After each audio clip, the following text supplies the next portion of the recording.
Hi, my name's Patty Schreiber, and I'm from MxV Rail.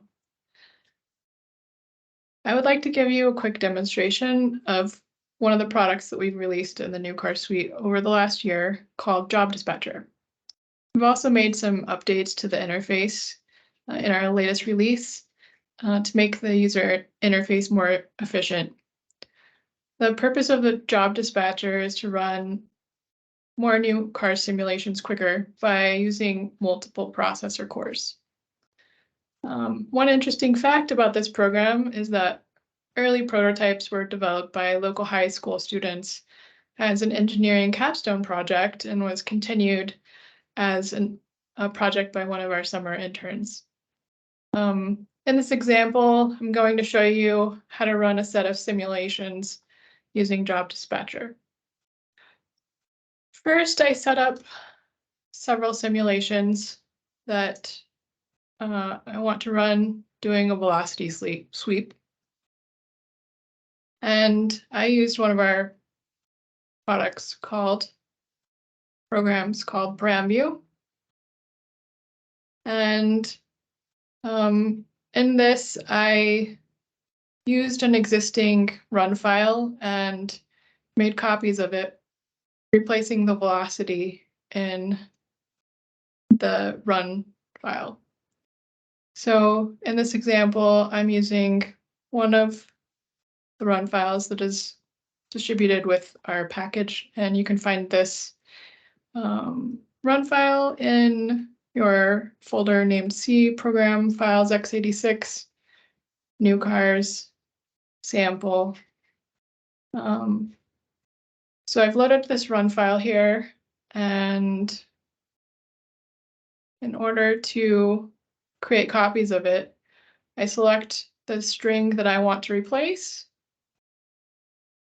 and then I created a range of values I want to replace that with.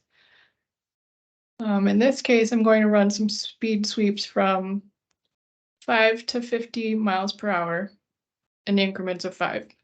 So I right-clicked and I put in that range of starting from 5 miles an hour to 50 miles an hour in increments of 5. And so when I run this, I can click on this button here, create varied files. And what it does then is it creates copies of this run file, replacing that text. So here you can see that it has output several different run files. The next step of this process, you can either use text editor or you can use the NUCARS executable to create a batch file. And within the NUCARS executable, you can create this batch file under the Tools menu.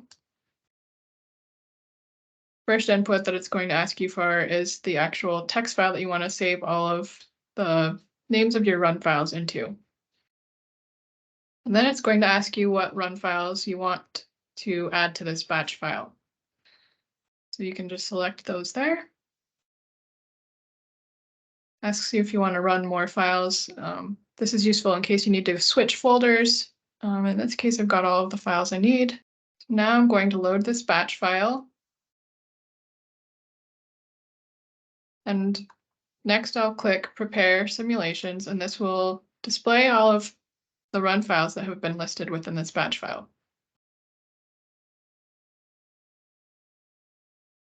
I've also edited a few of these run files to demonstrate the errors within Job Dispatcher as they're running.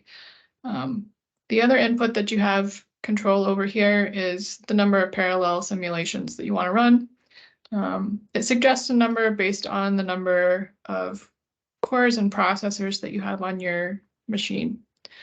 And then this box is the default executable location for the NUCARS program. And that's the C program files x86 NUCARS folder and the release version of NUCARS.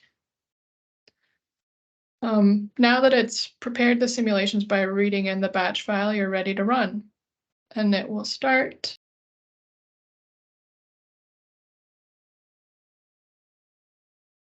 You can sort each one of these folders, each one of these columns by clicking on it.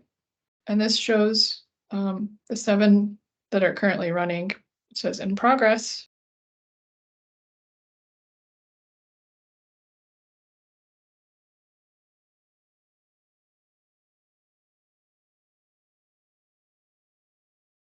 One is completed. That was one that I had injected an error into, and you can see that it displays the error number right here.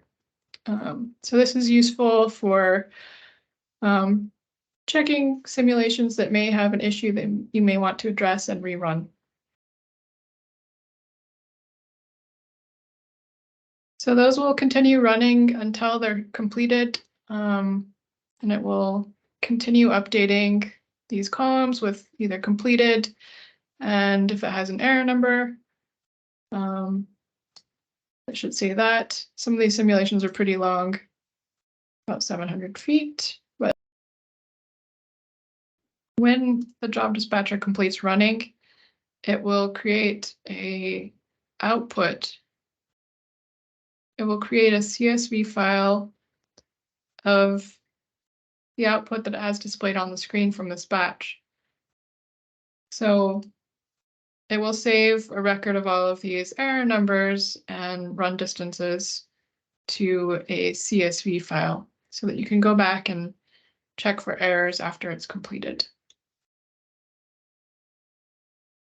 Hopefully this program helps you to run simulations more quickly and efficiently, and we'd welcome your feedback on this and any of the other programs in our scientific software packages.